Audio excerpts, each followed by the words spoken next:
Partai Perjuangan Aceh (PPA) yang menggelar acara buka puasa bersama masyarakat korban bencana banjir di Kabupaten Pidi Jaya yang berlangsung dengan penuh hikmat, di mana kegiatan yang digelar pada Senin 16 Maret 2026 yang dihadiri langsung oleh Bupati Pidi Jaya Haji Sibral Malaysi MA Esos MA dan juga Wakil Bupati Hasan Basri STMM beserta didampingi oleh Ibu Bupati dan Ibu Wakil Bupati Pidi Jaya. Hadir pula dalam acara ini sejumlah pejabat tinggi pemerintah Kabupaten Pidi Jaya, diantaranya Asisten 3, Sekretariat Daerah, Kepala Dinas Daya, Kepala Dinas Komunikasi dan Informatika, dan Kepala Dinas Pemuda dan Olahraga atau Kadispora, serta unsur Forkopimda setempat. Sementara dari jajaran Partai Perjuangan Aceh yang pasti juga dihadiri langsung oleh Ketua Umum Prof. Edjang Dr. Marniati SIMKes, Dewan Pembina, Sekretaris Jenderal, Ketua Harian, serta sejumlah Wakil Ketua DPP PPA.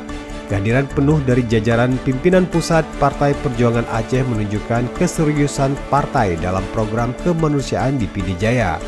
Kehadiran Bupati Pidi Jaya beserta jajaran pemerintah daerah dalam acara ini menunjukkan sinergi yang kuat antara pemerintah dan partai politik dalam upaya membantu pemulihan masyarakat pasca bencana.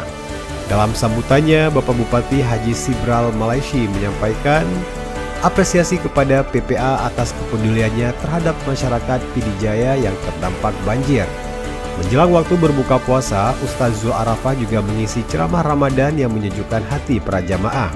Dalam tausiahnya, Ustaz Zul Arafah menyampaikan hikmah Ramadan sebagai bulan penuh rahmat dan ampunan, serta mengajak seluruh jamaah untuk meningkatkan ketakwaan dan kepedulian sosial terhadap sesama, khususnya bagi mereka yang terdampak bencana dan musibah.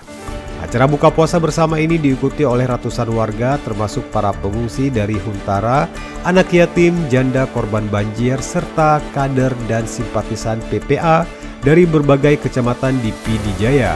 Setelah berbuka puasa, jamaah juga melanjutkan dengan salat maghrib dan tarawih bersama.